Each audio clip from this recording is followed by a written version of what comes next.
Hi, I'm Bob Ryan. This is Globe 10.0. With me today is Greg Lee. 14 down, 2 to go, or none down and 2 to go if you look at the fact that the Patriots can clinch the best record in the conference and the #1 seed in the AFC by beating the Miami Dolphins and the Buffalo Bills both at home. But first up, the Miami Dolphins, winners of 5 of their last 7. A much better team than the 0-7 team that they of the first half, and a much better team than the team that the Patriots routed on opening day when Brady threw for 517 yards. With what degree of trepidation should they approach this game? Well, Matt Moore's very improved. He's much more improved since the last time they saw him. And you know who showed up for the Dolphins? Who that? Mr. Reggie Bush. Mr. Reggie. Yeah, Mr. Reggie Bush. I watched for a number of years in New Orleans, being New Orleans. Yes, tell me.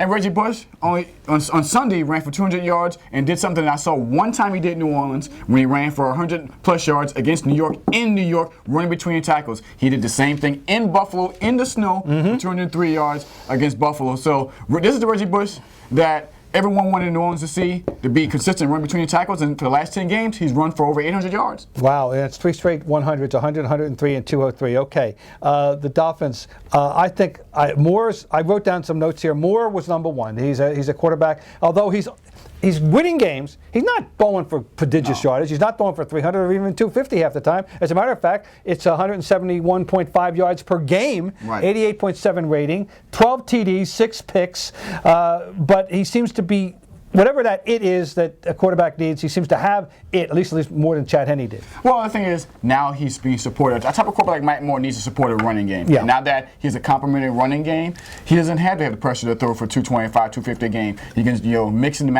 match the pass and the run. You still got Brandon Marshall on the outside to be that threat. And if Reggie Bush keeps running between the tackles, Matt Moore can play action and be very effective. All that said, how do you see this game? Oh, Patriots, they know what's at stake. They're going to win this game. It won't be easy, but you just never know, because Reggie Bush, if he keeps running the ball this well, and that opens up the alleys for Brandon Marshall on the outside, you never know what can happen. You don't know, but I do think that the Patriots, knowing what's at stake, and will take the game seriously. I don't think the coach is going to let them slide into this one. I'm looking 34-17. How's that? That's actually a better score than the last time. I can see it about that, about a 17-point game, yeah.